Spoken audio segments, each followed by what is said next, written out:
Bienvenue! Aujourd'hui, on explore le modèle CEPOC. C'est un outil qui peut paraître tout simple, mais qui est incroyablement puissant pour avoir une vue d'ensemble de n'importe quel processus sur une seule et même page. Pensez-y comme une carte tactique pour votre entreprise. On a tous déjà vécu ça, non? On a la tête dans le guidon, complètement absorbé par nos tâches de tous les jours, au point où on perd de vue comment notre travail s'intègre dans le reste de l'organisation. On se sent super productif, mais est-ce que ça sert vraiment à l'objectif global? Le vrai problème, c'est souvent ça, un manque de perspective. Quand chaque équipe travaille dans son coin en silo, on finit par perdre de vue l'objectif commun. Et c'est là que les inefficacités et les pertes commencent à s'installer. Alors, comment on fait pour retrouver cette vie d'ensemble? Eh bien, il y a un outil pour ça, le diagramme CIPOC. C'est un peu comme mettre des lunettes qui nous montrent l'ensemble du processus. Ça permet à toute une équipe de s'aligner sur les éléments importants d'un projet avant même de commencer le travail. Ça évite bien des mauvaises surprises. Alors, décortiquons un peu l'acronyme. SIPOC, ça représente les 5 piliers de n'importe quel processus. On a S pour Suppliers, nos fournisseurs. I pour Inputs, les entrants, ce qu'ils nous fournissent. P pour Process, le processus lui-même. O pour Outputs, les extrants, donc le résultat. Et finalement, C pour Customers, les clients qui reçoivent tout ça. Juste ces 5 lettres nous permettent de cartographier un système au complet. Et voilà à quoi ça ressemble concrètement. C'est notre fameuse carte tactique. L'objectif ici, c'est pas de se noyer dans les détails, c'est vraiment de définir les frontières, où le processus commence et où il s'arrête. Juste cette clarté, c'est crucial pour éviter que les projets s'étirent sans fin ou dévier de leur objectif initial. Bon, allons-y étape par étape. On commence par le tout début, parce que la qualité de n'importe quel processus, ça dépend de ses fondations. Tout part des fournisseurs et des intrants.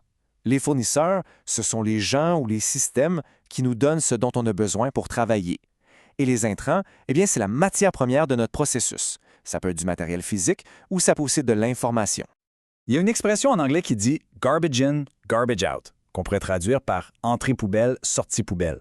Ça résume parfaitement l'idée. Si la qualité de ce qui entre dans le processus est mauvaise, le résultat final le sera aussi, inévitablement.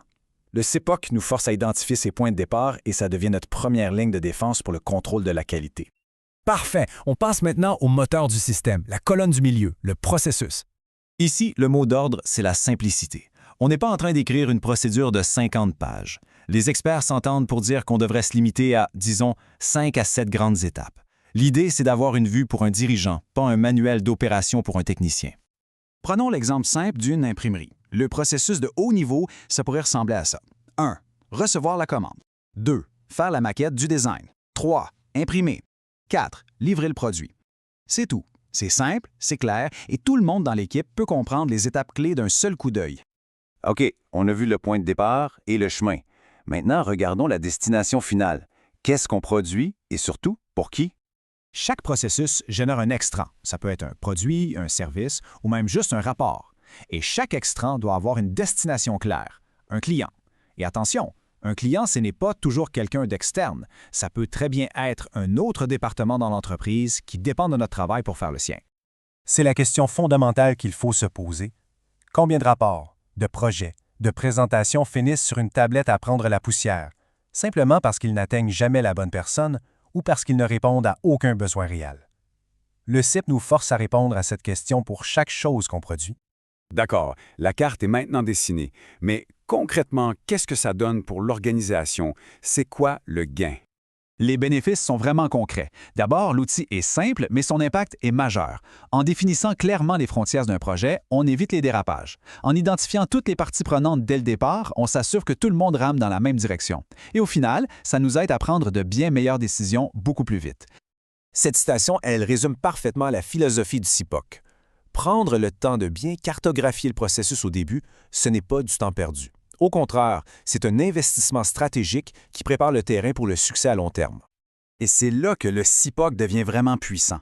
Une fois qu'on a notre carte bien claire devant nous, on peut se poser la question essentielle. Dans tout ça, où est-ce que ça fait mal pour le client? Où sont les points de friction qui lui causent le plus de problèmes?